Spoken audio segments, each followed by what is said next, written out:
Engineering college के तीसरे वर्ष की कक्षा चल रही थी। विषय था कम्युनिकेशन स्किल्स। प्रोफेसर मिश्रा कक्षा में आए और बोले, अगले सप्ताह हर छात्र को अपनी पसंद के विषय पर 5 मिनट का प्रेजेंटेशन देना है।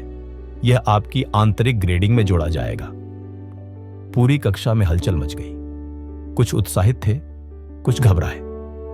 एक कोने में चुपचाप बैठा था अर्जुन, 22 साल का लड़का, जो पढ़ाई में अच्छा था लेकिन लोगों के सामने बोलने से डरता था।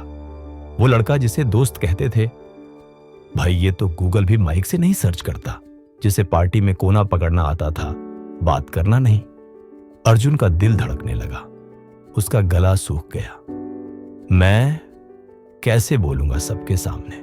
घर लौटकर उसने प्रेजेंटेशन का विषय तो चुन लिया, पावर ऑफ स्मॉल हैबिट्स, लेकिन भाषण लिखकर भी वह खुद से पढ़ नहीं पा रहा था। तू नहीं कर पाएगा अर्जुन, उसका ही मन उसे हर बार रोकता। अर्जुन की लाइब्रेरी में अक्सर मुलाकात होती थी नीरज भैया से, कॉलेज के अंतिम वर्ष के छात्र जो डिबेट क्लब के कप्तान थे। नीरज ने अर्जुन की परेशानी देखी।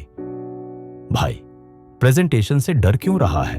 अर्जुन ने धीरे से कहा, मैं लोगों के सामने बोल ही नहीं पाता, शब्द अटकते हैं, हाथ कांपते हैं। नीरज मुस्कुराए। हर स्पीकर एक वक्त डरपोक होता है, फर्क सिर्फ इतना, कुछ भाग जाते हैं और कुछ रुककर अभ्यास करते हैं।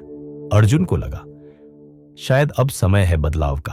अर्जुन ने नीरज भैया की मदद से हर दिन 1 घंटा मिरर प्रैक्टिस शुरू की।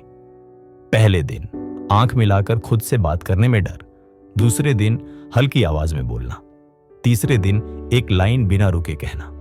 धीरे धीरे उसकी आवाज स्पष्ट होने लगी, हाथ स्थिर होने लगे। नीरज ने कहा, अब अगला स्टेप, हर दिन एक नया इंसान पकड़ो और उससे 2 मिनट बात करो। अर्जुन के लिए यह और कठिन था, लेकिन उसने शुरुआत की। लाइब्रेरी में बगल वाले से किताब पूछना, कैफे में कैशियर से सवाल करना, यही छोटे अभ्यास उसके आत्मविश्वास की नींव बन रहे थे। प्रेजेंटेशन का दिन आ गया। कक्षा में लगभग 60 छात्र, सभी की निगाहें मंच की ओर थी। अब अगला है अर्जुन वर्मा। सन्नाटा छा गया। अर्जुन ने मंच पर कदम रखा, हाथों में पसीना, दिल की धड़कन तेज, लेकिन चेहरा शांत। उसने सांस ली और बोलना शुरू किया, पावर ऑफ स्मॉल हैबिट्स, वो छोटी छोटी आदतें जो हमें बड़ा बनाती हैं। पहले कुछ सेकंड अजीब लगे, लेकिन फिर शब्द बहने लगे, उदाहरण दिए, आंखों में आंखें डालकर बात की और अंत में कहा, practice doesn't make perfect, it makes progress. तालियां गूंज उठी। वही लोग जो मजाक उड़ाते थे अब उसकी सराहना कर रहे थे। उस दिन के बाद अर्जुन वही नहीं रहा।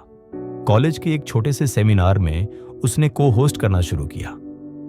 प्लेसमेंट इंटरव्यू में उसने आत्मविश्वास से बात की और पहली ही कंपनी में चयन हुआ। कक्षा के नए छात्रों ने उससे कहा, आप तो काफी अच्छा बोलते हो, सिखाओ ना कैसे करें। अब वह लड़का जो खामोश कोनों में गुम रहता था, मंच का आत्मविश्वास बन गया था। कॉलेज के विदाई समारोह में नीरज भैया ने पूछा, क्या अब भी डर लगता है?